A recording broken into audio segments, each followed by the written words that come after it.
জ্বালানির তীব্র সংকটে দেশের প্রায় 1850 বস্ত্রকলের অর্ধেকই এখন বন্ধ। এভাবে চলতে থাকলে বাকিগুলো দ্রুত বন্ধ হবে বলছে বস্ত্রকল মালিকদের সংগঠন বিটিএমএ। অন্যদিকে গার্মেন্টস মালিকরাও বলছেন দিনের বেশিরভাগ সময় বিদ্যুৎবিহীন হয়ে বন্ধ থাকছে কারখানার উৎপাদন। এখন এমন পরিস্থিতি, তখন জ্বালানি নিয়ে সরকারের মন্ত্রীদের এক এক সময় এক এক ধরনের বক্তব্য, ক্রেতা প্রতিষ্ঠানগুলো ক্রয়াদেশ দেওয়া নিয়ে অনিশ্চয়তায় ভুগছে।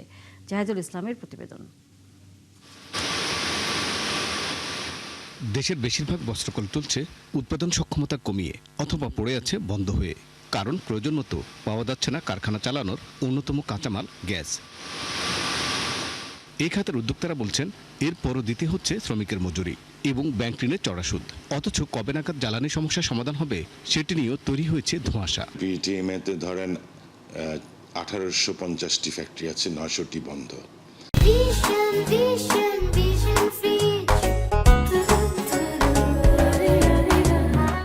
আজকের যদি হিসাব টান দেন আমার মনে হয় এটার সংখ্যা আরো বেশি।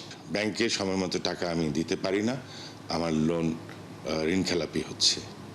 এমন অবস্থায় আমরা যাচ্ছি সমগ্র দেশ এই সংকট নিয়ে। আমার তো মনে হয় এটা আরো কিছুদিন চললে দুর্ভিক্ষই হতে পারে।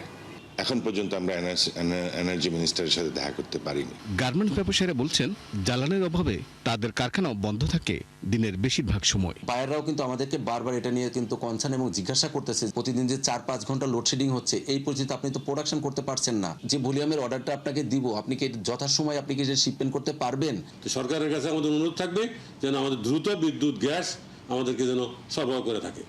2 বছর 1 বছর এগুলো করলে এই দেশে পার্টশিপের মতো এই ব্যবসা আর থাকবে না, আরামসে থাকবে না।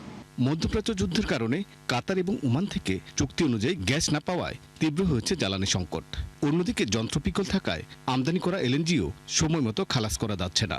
জ্বালানি নিয়ে সরকারের মন্ত্রীদের এক এক সময় এক এক বক্তব্য গণমাধ্যমে প্রচার হওয়ায় রপ্তানি বাজারে নেতিবাচক প্রভাব ফেলছে বলেও জানিয়েছে পোশাক রপ্তানিকারকদের সংগঠন বিজিএমইএ। আমাদের এই মেসেজগুলো তো চলে যাচ্ছে আমাদের বায়ারদের কাছে, আর যখনই বায়ারের কাছে মেসেজটা চলে যাচ্ছে বায়াররা কিন্তু তখন একটু শঙ্কিত থাকে যে ফার্দার যে অর্ডারগুলো আছে এগুলো প্লেস করবে কিনা, এবং যেগুলো প্লেস করা আছে এগুলোকে শিপমেন্ট কিভাবে নিবে। অর্থনীতিবিদরা বলছেন জ্বালানি নিয়ে সরকারের সমন্বিত পরিকল্পনা স্পষ্ট করা উচিত। আগের জায়গার থেকেও আমরা খারাপ জায়গায় চলে গেছি, কারণ আমার কিছু টেকনিক্যাল সমস্যাও হয়েছে আমদানি পর্যায় থেকে। দ্বিতীয় হলো আমার বহির্বিশ্বের বাজারের কারণে আমি কতগুলো চাপের মধ্যে পড়েছি। স্বল্প মেয়াদের সমস্যা, কাঠামোগত সমস্যার মধ্যে যে পার্থক্যটা আছে এইটাকে পলিসি মেসেজিং এর জন্য আমাদের সুস্পষ্ট করতে হবে। পেট্রোবাংলার তথ্য বলছে দেশে গ্যাসের দৈনিক চাহিদা প্রায় 380 কোটি ঘনফুট। এর মাঝে সরবরাহ হতো 270 কোটি ঘনফুট। স্থানীয় উৎস থেকে যোগান হয় 170 কোটি, বাকি 100 কোটি ঘনফুট আমদানি করে। তবে বর্তমানে আমদানি নেমেছে প্রায় 50 কোটি ঘনফুটে। জাহিদুল ইসলাম, 71, ঢাকা।